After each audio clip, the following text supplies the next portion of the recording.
Alright, picture this. You're in a busy library on campus.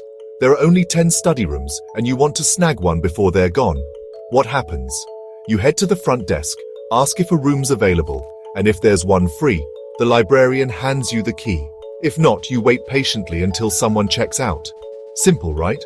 Well, believe it or not, this is exactly how semaphores work in computer science.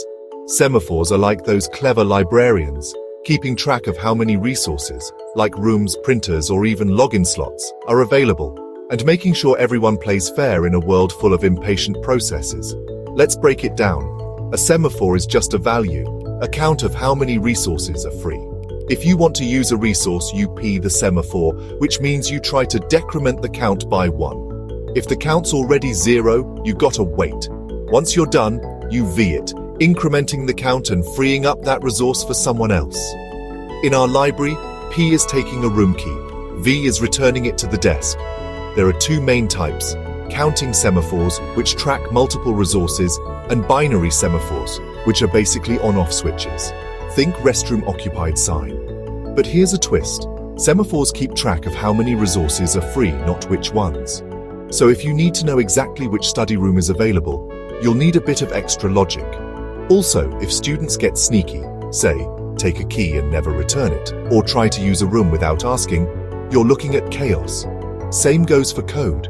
If your processes don't play by the rules, you get bugs, deadlocks, or worse.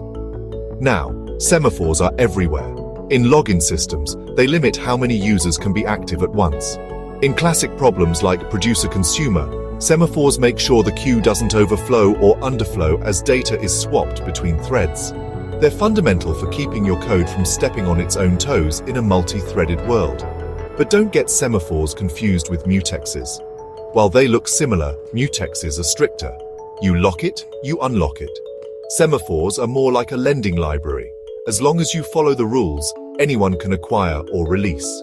So next time you're writing concurrent code, think about that library. Semaphores are the clerks keeping everything running smoothly, making sure nobody hogs all the study rooms, and your code doesn't spiral into chaos. Just remember to always return your keys, or in code, always release your resources.